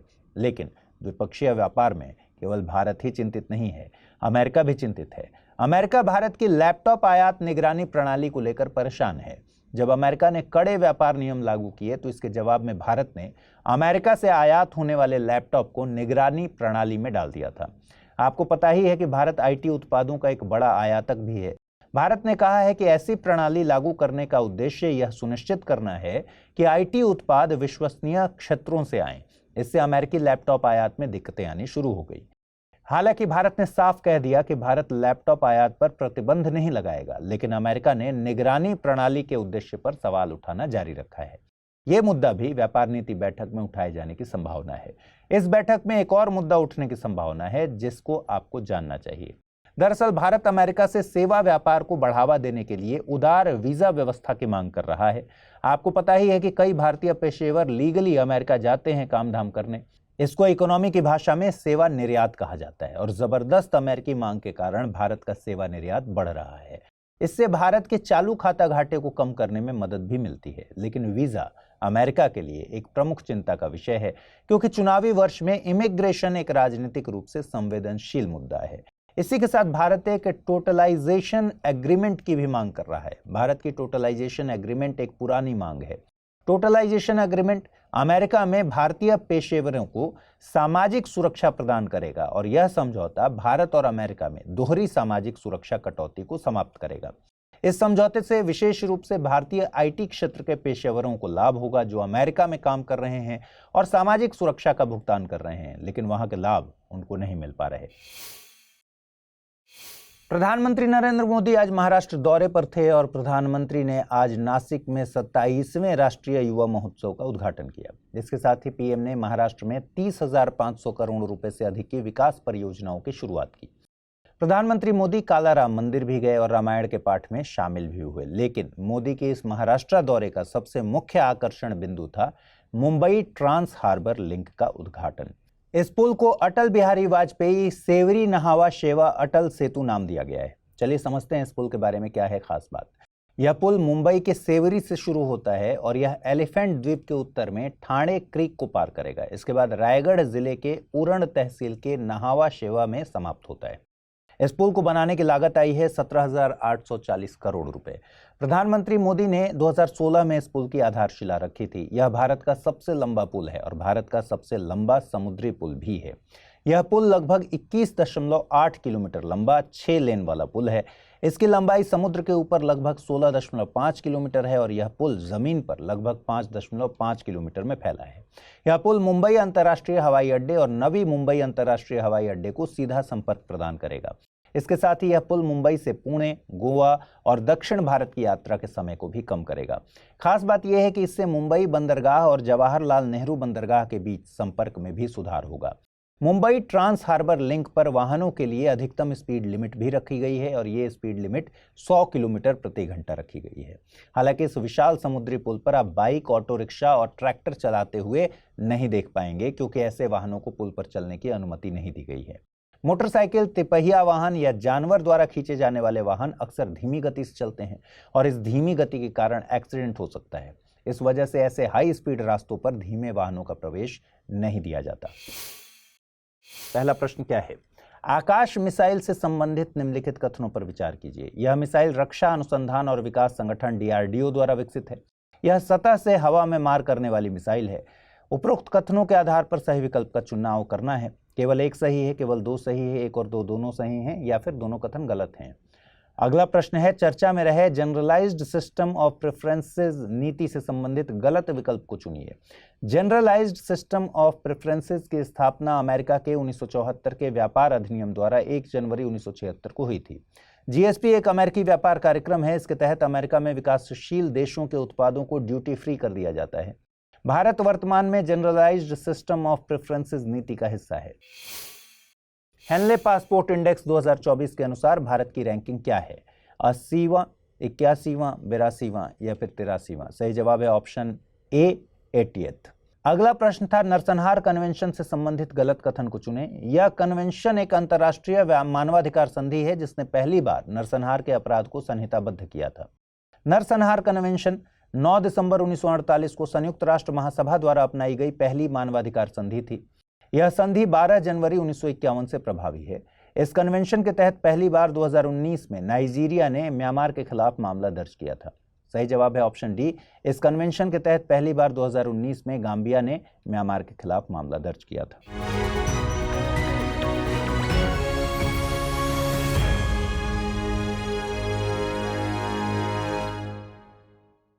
हिंदी में UPSC की तैयारी से संबंधित प्रोग्राम्स को देखने के लिए सब्सक्राइब करें स्टडी IQ IAS हिंदी।